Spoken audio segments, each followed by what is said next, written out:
हाय, मैं हूं अंकित और आप देख रहे हैं मेरा चैनल इवॉल्विंग बैकवर्ड्स।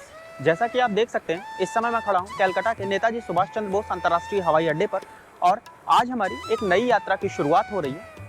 आज हम घर से निकले हैं अंडमान जाने के लिए। आज तारीख है 10 मार्च 2025 और हम इस समय कलकत्ता पहुंच चुके हैं। हमने यात्रा की शुरुआत की थी लखनऊ से। करीब 2 घंटे पहले मैं लखनऊ से कलकत्ता पहुंचा। यहाँ 4 साढ़े 4 घंटे का लेओवर था। यहाँ से हमारी जो नेक्स्ट फ्लाइट है वो पोर्ट ब्लेयर की है। अभी सुबह सुबह हम पोर्ट ब्लेयर पहुंच जाएंगे। 2 रातें मैं पोर्ट ब्लेयर में रहने वाला हूं और पोर्ट ब्लेयर के बाद फिर हम शिफ्ट हो जाएंगे हैवलॉक आइलैंड्स में। हैवलॉक जो है वो भारत की कुछ एक सबसे सुंदर बीच डेस्टिनेशंस में से एक है। बहुत ही साफ़ सुथरे प्रिस्टीन बीचेज़ हैं। बहुत सारी वाटर स्पोर्ट्स एक्टिविटी होती हैं जो देश में अपनी तरह की अनूठी हैं। तो ये सारा कुछ आने वाले 5-6 दिनों में हम करने वाले हैं।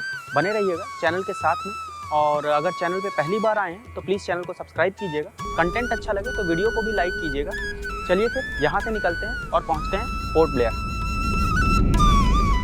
हम में से ज़्यादातर लोग जब अंडमान यात्रा की प्लानिंग करते हैं तो अंडमान पहुंचने के लिए हम फ्लाइट्स के ही विकल्पों पर विचार करते हैं। हालांकि कुछ ही लोगों को पता है कि अंडमान जाने के लिए एक सी का भी ऑप्शन उपलब्ध होता है और अगर आपके पास समय की किल्लत नहीं है, आप यात्रा में 3 से 4 दिन खर्च कर सकते हो, तो शिप से पोर्ट ब्लेयर आना वो भी अपने आप में एक बड़ा ही यूनिक एक्सपीरियंस होता है।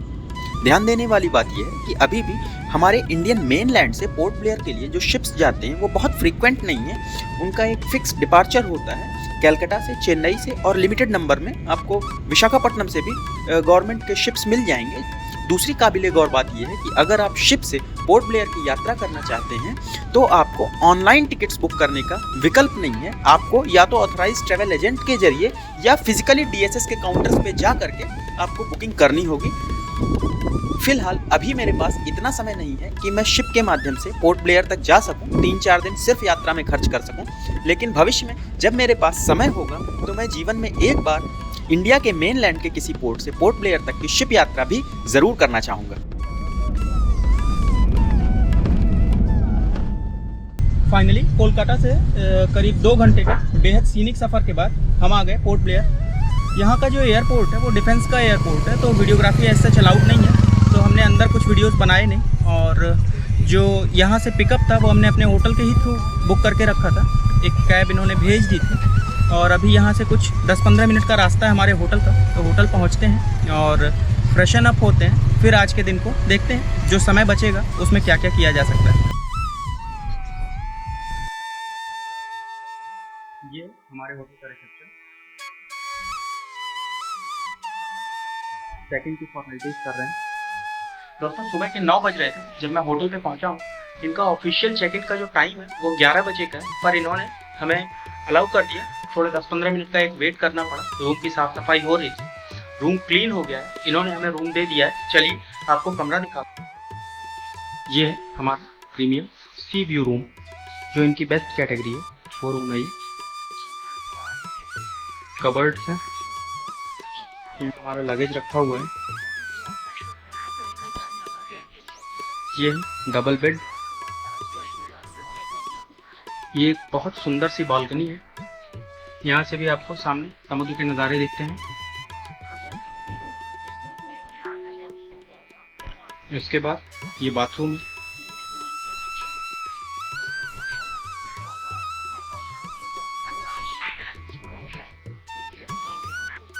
और इस रूम का जो बेस्ट पोर्शन है वो है ये वाला व्यू।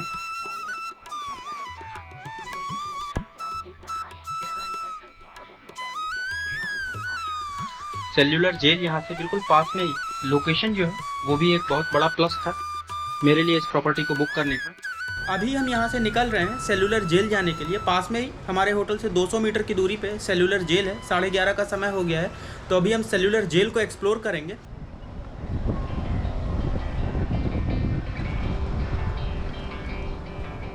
इस जेल की संकल्पना 1857 की क्रांति के बाद इस विचार से आई थी कि क्रांतिकारियों को, खासकर राजनैतिक क्रांतिकारियों को, जिनके विचारों में लोगों को जागृत करने की शक्ति थी, उन क्रांतिकारियों को लोगों से दूर किया जाए। 1896 में अंग्रेज़ों ने इस जेल का निर्माण शुरू किया था। इसका डिज़ाइन स्पोक व्हील डिज़ाइन है। सेंटर में एक टावर है, वहाँ से 7 विंग्स निकलते हैं 690 से 700 सेल्स यहाँ पर हुआ करती थी। जेल का निर्माण ऐसे स्थान पर किया गया था जिसके चारों ओर अथाह समुद्र था, तो यहाँ से भागने का प्रयास ही करना बेकार था।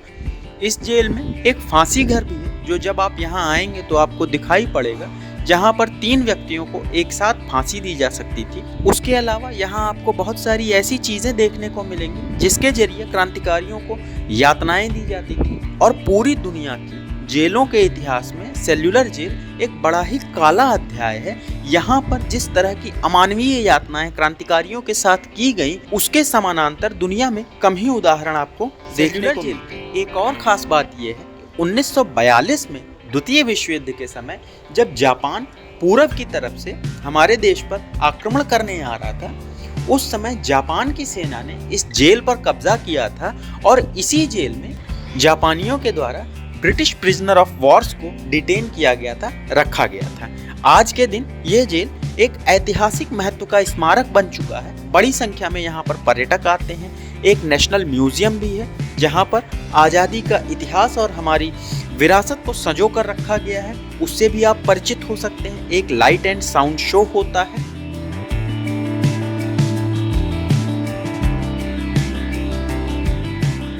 दोस्तों, ये वो सेल है जहाँ पर महान स्वतंत्रता सेनानी वीर सावरकर जी को रखा गया था।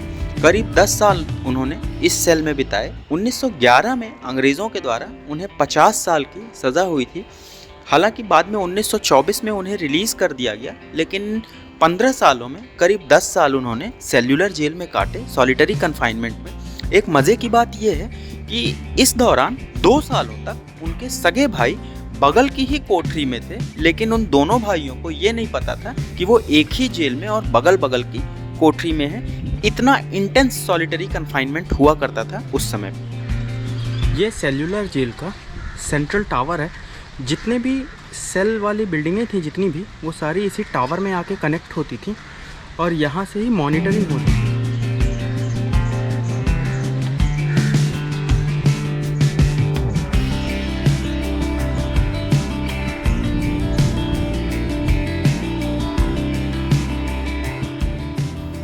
अगर आपको अभी तक की वीडियो अच्छी लग रही है तो प्लीज़ वीडियो को लाइक कीजिएगा और चैनल को सब्सक्राइब कीजिएगा।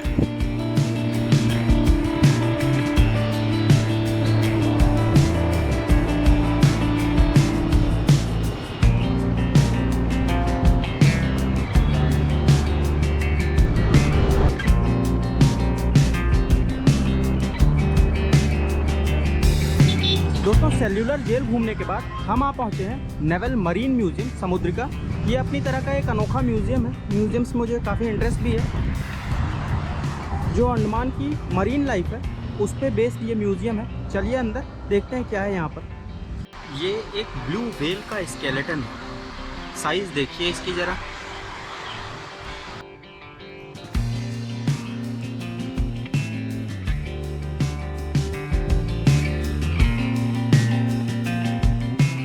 समुद्र का नेवल म्यूजियम पूरे अंडमान के इतिहास को संक्षिप्त में अगर आपको समझना है तो उसके लिए यह स्थान अत्यंत उपयुक्त है।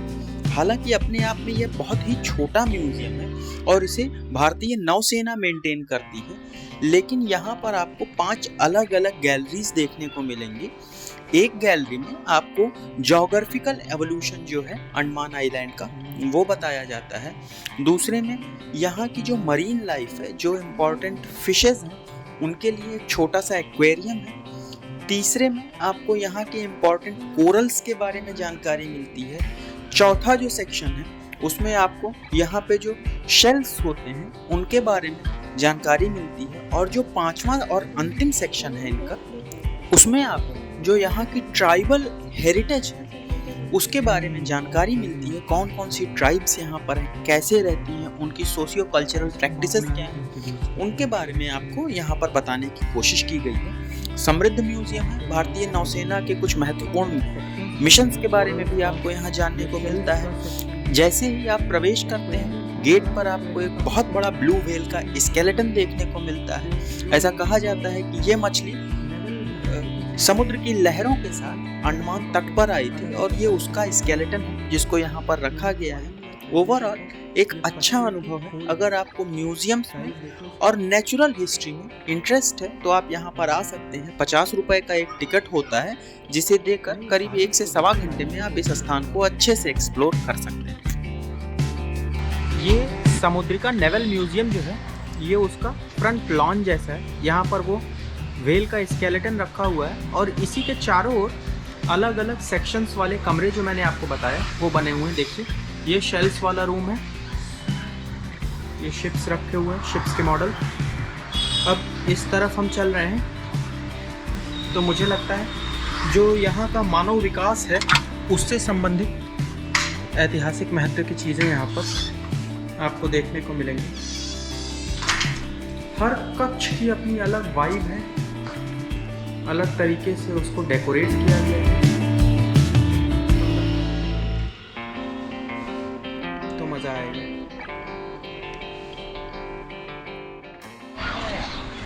दोस्तों, घूमते घूमते हम आ पहुँचे हैं पोर्ट ब्लेयर का जो वाटर स्पोर्ट्स कॉम्प्लेक्स है वहाँ पर। और यहाँ पर भी बहुत सारे वाटर स्पोर्ट्स होते हैं। तो जो लोग पोर्ट ब्लेयर में ही स्टे करते हैं और यहाँ से हैवलॉक या नील आइलैंड्स की तरफ नहीं जाते हैं, वो बहुत सारी वाटर स्पोर्ट्स एक्टिविटीज़ का आनंद यहाँ भी ले सकते हैं। हालांकि अगर आप हैवलॉक या नील आइलैंड की तरफ जा रहे हैं तो बेहतर होगा वाटर स्पोर्ट्स का मज़ा वहाँ पर ही लें। ये पार्क जैसा भी बना के रखा है और रॉस आइलैंड वगैरह के लिए यहाँ से फेरीज भी चलती हैं। तो हमारे होटल के पास में ही था। घूमते घूमते हम यहाँ भी आ गए। चलिए आपको दिखाते हैं कैसा दिखता है यहाँ का नज़ारा शाम के टाइम।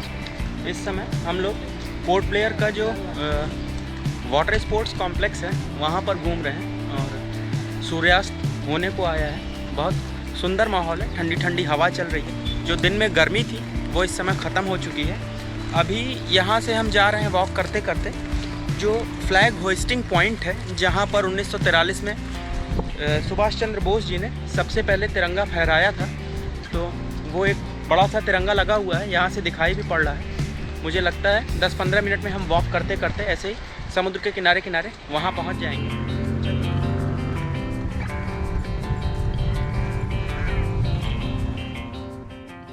दोस्तों, ये जो फ्लैग होइस्टिंग पॉइंट है जहां अभी हम चल रहे हैं, इसका भी अपने आप में बड़ा रोचक इतिहास है। ऐसा कहा जाता है आज़ाद भारत की धरती पर ये पहला स्थान था जहां हमारा ट्राई कलर जो फ्लैग है वो फहराया गया था। द्वितीय विश्व युद्ध में जब जापान की सेना ने अंडमान आइलैंड को अंग्रेजों से छीन लिया, उसके बाद नवंबर 1943 में तत्कालीन जापानीज प्रधानमंत्री ने ये कहा कि वो अंडमान आइलैंड्स को आज़ाद हिंद फौज के सुपुर्द कर देंगे और आज़ाद हिंद फौज के सुप्रीम कमांडर की हैसियत से सुभाष चंद्र बोस जी अंडमान आते हैं। और जो यहाँ की लोकल पॉपुलेशन थी उसने नेताजी सुभाष चंद्र बोस का वार्म वेलकम किया। और आने के बाद सुभाष चंद्र बोस जी जो रॉस आइलैंड में यहाँ पे उस समय के ब्रिटिश चीफ कमिश्नर का बंगलो हुआ करता था as a head of this island, वो उसमें रुकते हैं। वहाँ पर वो तिरंगा झंडा फहराते हैं इसी पॉइंट पर और ऐसा प्रोक्लेम करते हैं कि ये आज़ाद भारत की ये पहली टेरिटरी है जहाँ पर हमने अपना तिरंगा झंडा फहराया है। इस प्रकार से इस स्थान का बड़ा ही रोचक ऐतिहासिक महत्व हो जाता है। एक और मजेदार बात यह है कि इस घटना के 75 साल पूरे हुए वर्ष 2018 में उस समय हमारे वर्तमान प्रधानमंत्री आदरणीय श्री नरेंद्र मोदी जी ने भी यहाँ पर झंडा फहराया था। और उसके बाद से उस तिथि को हर साल यहाँ पर एक फंक्शन होता है, एक सेरेमनी होती है और उस ओकेजन को सेलिब्रेट किया जाता है।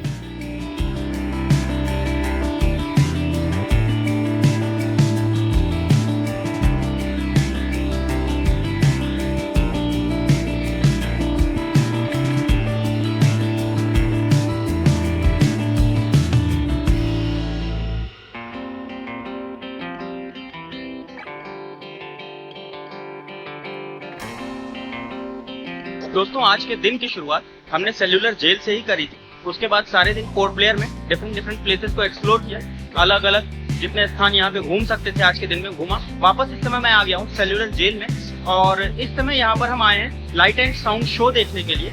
जिस वेबसाइट से मैंने light and sound show book किया था उसका लिंक मैं डिस्क्रिप्शन बॉक्स में डाल दूंगा। शोज काफी तेज फिल होते हैं, तो अगर आप आने में इंटरेस्टेड है तो आप इसको ऑनलाइन बुक कर सकते हैं। और अभी जो हमें शो मिला है वो 6:50 का दूसरा शो मिला है। तो अभी 6-7 बजने वाले हैं, शो अभी स्टार्ट नहीं हुआ है। चलिए फटाफट एक्सपीरियंस करते हैं। मैंने तारीफ काफी सुन रखी है कि काफी अच्छा लाइट एंड साउंड शो होता है। चलिए देखते हैं और एक्सपीरियंस करते हैं कैसा अनुभव है।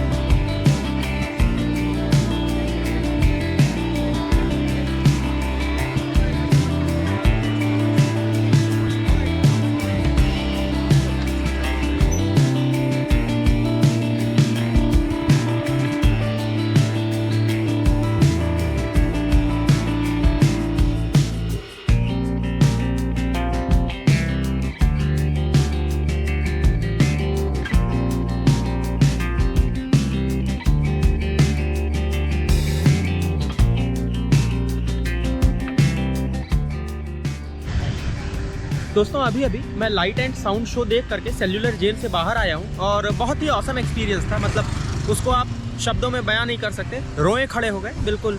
अभी तक मैंने अपने देश में जितने भी लाइट एंड साउंड शोज़ देख रखे हैं उसमें एक अगर केवड़िया में जो स्टैचू ऑफ यूनिटी पे होता है उसको आप माइनस कर दें तो ये अभी तक मैंने इंडिया में जितने भी लाइट एंड साउंड शोज़ देखे हैं उसमें द बेस्ट था। बहुत ही अच्छे से डिज़ाइन किया हुआ और इसकी जो थीम थी वो किसी भी भारतीय को सचेत करने के लिए यहाँ पर क्या क्या चीज़ें घटी हैं और कितने परिश्रम के बाद देश को आज़ादी मिली है, उन चीज़ों का एक बहुत ही आप कह सकते हैं बहुत ही तीखा रिमाइंडर आपको यहाँ पर मिलता है। तो बड़ा अच्छा अनुभव रहा। अगर आप आते हैं अंडमान में तो ये कतई मिस करने वाली चीज़ नहीं है। अब हम यहाँ से निकल रहे हैं सेल्यूलर जेल से, कुछ डिनर करेंगे और आज के दिन को समाप्त करेंगे। डिनर करने के लिए यहाँ पर एक अन्नपूर्णा प्योर वेज करके कैफ़े है। बहुत बड़ा तो नहीं है, थोड़ा ढाबे जैसा ही है, लेकिन काफ़ी यहाँ के लोगों में काफ़ी उसका नाम है। तो चलिए अन्नपूर्णा पहुँचते हैं, कुछ खाने का ऑर्डर करते हैं और उसके बाद फिर आज के दिन को समाप्त करते हैं।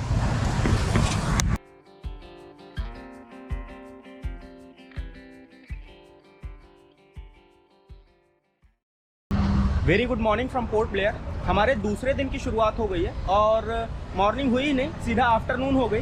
यहाँ पर इतनी जल्दी सूरज भगवान ऊपर चढ़ जाते हैं कि अभी 8:30 का समय है और बिल्कुल दोपहर जैसी सिचुएशन हो गई है। धूप काफ़ी तेज़ है। आज जो दिन है हमारा उसको हमने ऐसे ही एक्सप्लोर करने के लिए रखा है। मुंडा पहाड़ की ट्रैकिंग करेंगे, चिड़िया टापू बीच पे जाएंगे और फिर डिसाइड करेंगे सनसेट हमें कहाँ देखना है। या तो हम चिड़िया टापू में देखेंगे या कॉर्बिन कोव्स बीच पे आ जाएंगे और यूं ही स्कूटी लेके भटकेंगे। तो मैंने एक स्कूटी रेंट कर ली है, अपने होटल के थ्रू ही मैंने स्कूटी अरेंज की है, एक्टिवा है। तो चलिए निकलते हैं और यहाँ से घूमते भटकते हुए पहुँचते हैं मुंडा पहाड़ ट्रैकिंग स्पॉट पे।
दोस्तों पोर्ट ब्लेयर से करीब 1.5 घंटे के बेहद सीनिक सफ़र के बाद हम आ पहुँचे हैं उस पॉइंट पे जहाँ से मुंडा पहाड़ की ट्रैकिंग एक्चुअली स्टार्ट होती है।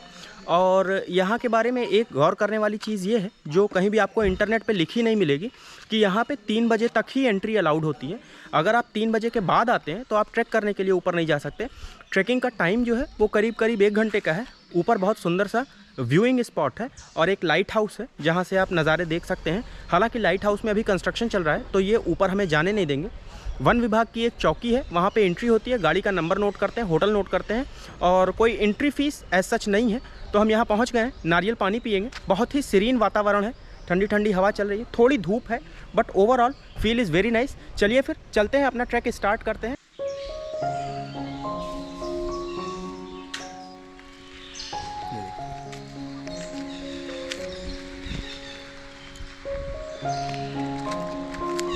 वो सामने की तरफ हमें ट्रैक करके जाना है। वो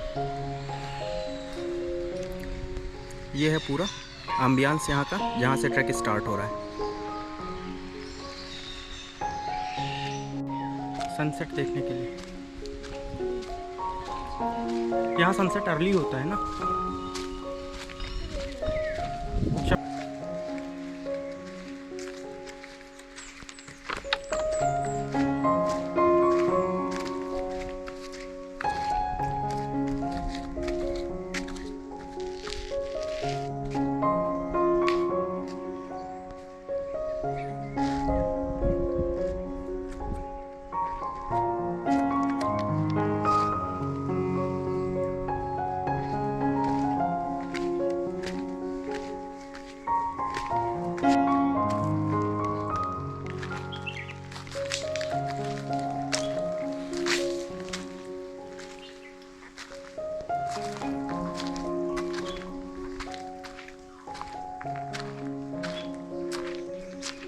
ये है ट्रेल, थोड़ी सी अपहिल हो गई है अभी।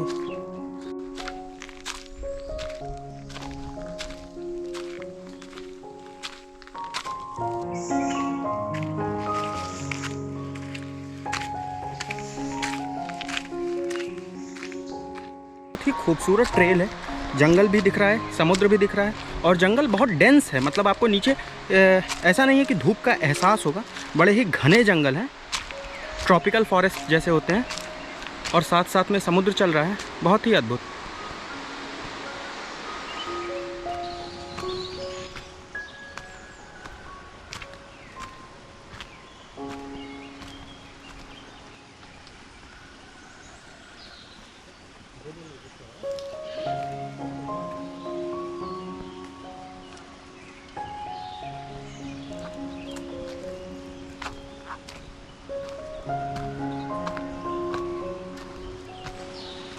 दोस्तों ट्रैक कंप्लीट होने वाला है, हम ऑलमोस्ट टॉप तक पहुंचने वाले हैं। वो ऊपर आपको सामने वो लाइट हाउस भी दिख रहा है, उसके आगे ही है मुंडा पहाड़। यहाँ पास में एक व्यू पॉइंट आया है, बहुत ही ऑसम प्लेस है। मतलब क्या ही कहूँ, इसके लिए शब्द नहीं है मेरे पास। ये देखिए,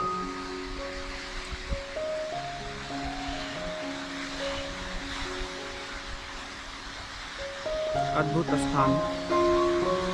मैं थोड़ा सा और आगे जाता हूँ, मिट्टी सरक रही है।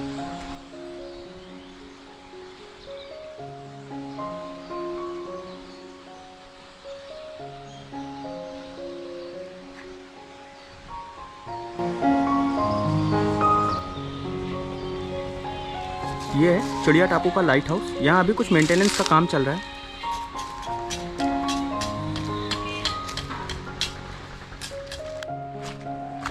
ऐसा लग रहा है फाइनली हम लोग आ गए मुंडा पहाड़।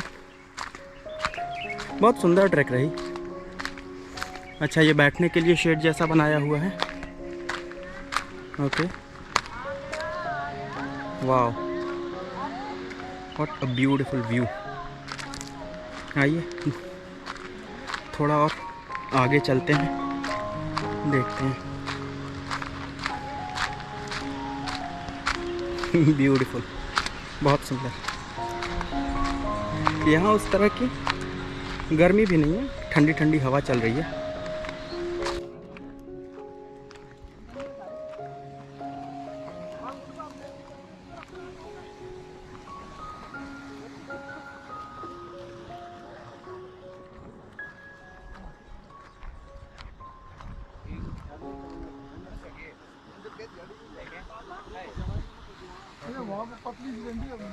इधर से हम नीचे से आ रहे हैं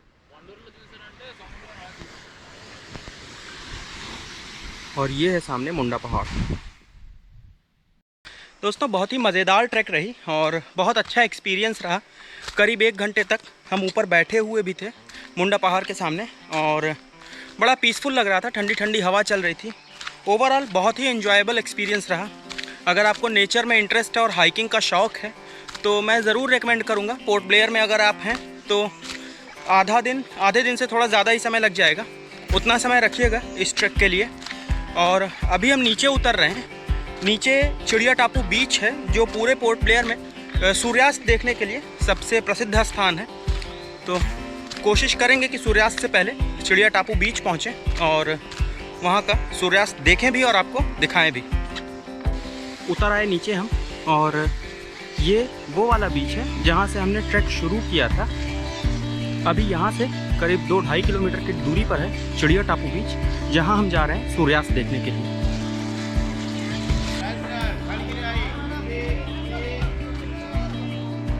दोस्तों हम चिड़िया टापू पहुँच गए हैं। इस जगह के सूर्यास्त के बारे में मैंने काफ़ी कुछ सुन रखा था और यहाँ आकर के मुझे ऐसा महसूस हो रहा है कि वो ओवर हाइप्ड बात नहीं है। वास्तव में यहाँ पे जो नज़ारे हैं वो अमेजिंग है, बहुत ही सुंदर सामने सूर्यास्त हो रहा है। बहुत ही मेस्मराइजिंग प्लेस है। ये स्थान है जहाँ हम बैठने वाले हैं और ये है सामने होता हुआ सूर्यास्त।